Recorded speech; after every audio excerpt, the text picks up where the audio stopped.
حضرت علی سے کسی نے پوچھا، یا علی، آپ کی زندگی میں کوئی ایسی حسرت جو رہ گئی ہو؟ تب حضرت علی نے فرمایا، دو حسرتیں رہ گئی، ایک جتنا مجھے علم تھا اتنا کسی نے پوچھا نہیں، اور دوسرا جتنا میں سخی تھا اتنا کسی نے مانگا نہیں۔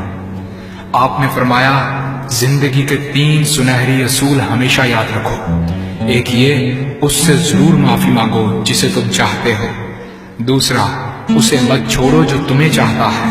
تیسرا یہ، اس سے کچھ نہ چھپاؤ جس پر تم اعتبار کرتے ہو۔ آپ نے فرمایا، دوست سے سنبھل کر دوستی کرو، ہو سکتا ہے وہ کسی دن تمہارا دشمن بن جائے، اور دشمن سے سنبھل کر دشمنی کرو، ہو سکتا ہے وہ کل تمہارا دوست بن جائے۔ زبان کا وزن بہت ہی ہلکا ہوتا ہے، مگر بہت کم لوگ اس کو سنبھال پاتے ہیں۔ آپ نے فرمایا، جسم ایک دکان ہے اور زبان اس کا تالا۔ جب تالا کھلتا ہے تو معلوم ہوتا ہے کہ دکان سونے کی ہے یا لوہے کی۔ زندگی تیز ہواؤں کی مانند ہے، جس نے اس کی آندھیاں برداشت کر لی وہ کبھی غم کی گھٹا نہیں دیکھتا، سر سبز و شاداب باغ دیکھتا ہے۔ حضرت علی سے کسی نے پوچھا، یہ کیسے پتا چلے گا کہ جو پریشانی یا مصیبت ہم پر آئی ہے وہ اللہ کی طرف سے آزمائش ہے یا ہم پر اللہ کی طرف سے سزا ہے؟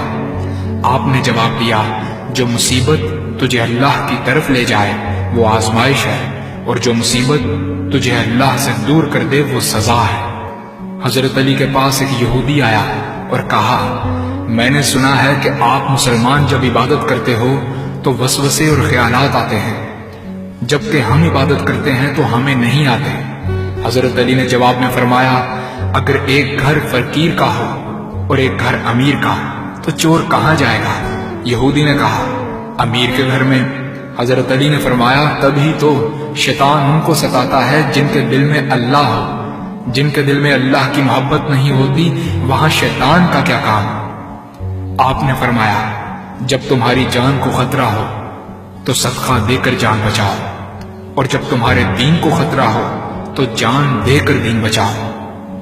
آپ نے فرمایا، یہ زندگی 2 دن کی ہے، ایک تمہارے حق میں اور دوسرا تمہارے مخالف۔ جس دن تمہارے حق میں ہو اس دن غرور مت کرنا، اور جس دن تمہارے مخالف ہو اس دن صبر کرنا۔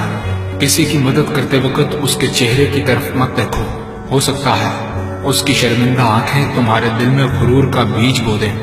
3 چیزیں ایمان کو تباہ کر دیتی ہیں، امیروں کی محفل، عورتوں کی صحبت اور جاہلوں سے بحث۔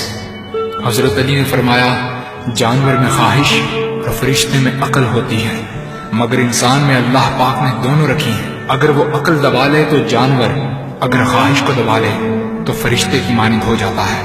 آپ نے فرمایا، اپنے جسم کو ضرورت سے زیادہ مت سنوارو، اسے تو مٹی میں مل جانا ہے۔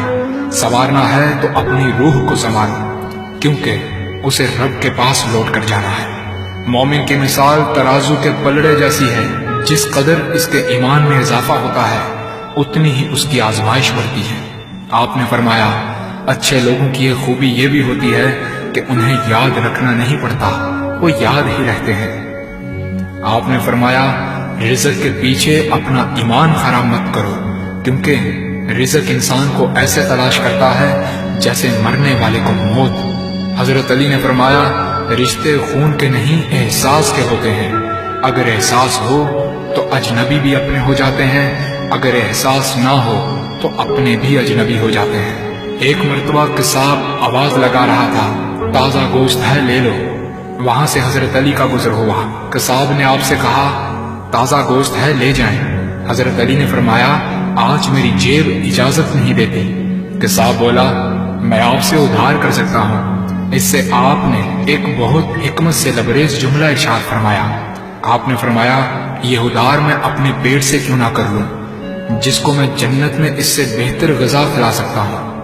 حضرت علی نے فرمایا، لفظ انسان کے غلام ہوتے ہیں مگر صرف بولنے سے پہلے تک، بولنے کے بعد انسان اپنے لفظوں کا غلام بن جاتا ہے۔ آپ نے فرمایا، کوئی تمہارا دل دکھائے تو ناراض مت ہونا، کیونکہ قدرت کا قانون ہے، جس درخت کا پھل زیادہ میٹھا ہوتا ہے لوگ پتھر بھی اسی کو مارتے ہیں۔ آپ نے فرمایا، کسی کا عیب تلاش کرنے والے کی مثال اس مکھی جیسی ہے جو سارا خوبصورت جسم چھوڑ کر صرف زخم پر بیٹھتی ہے۔ آپ نے فرمایا اچھا دوست چاہے کتنا برا بن جائے کبھی اس سے دوستی مت توڑنا، کیونکہ پانی چاہے کتنا بھی گندا ہو آگ بجھانے کے ضرور کام آتا ہے۔ آپ نے فرمایا زندگی کے ہر موڑ پر صلح کرنا سیکھو، کیونکہ جھکتا وہی ہے جس میں جان ہوتی ہے، اکڑنا تو مردے کی پہچان ہوتی ہے۔ دوست ہو یا پرندہ دونوں کو آزاد چھوڑ دو، لوٹ آیا تو تمہارا، نہ لوٹ کر آیا تو تمہارا وہ کبھی تھا ہی نہیں۔ بادشاہ نے وزیر کو انگوٹھی دی اور کہا اس پر کوئی ایسا فقرہ لکھوا لاؤ جسے میں خوشی میں پڑھوں تو اداس ہو جاؤں اور غم میں پڑھوں تو خوش ہو جاؤں۔ وزیر گیا اور انگوٹھی پر یہ لکھوا لایا یہ وقت بھی گزر جائے گا۔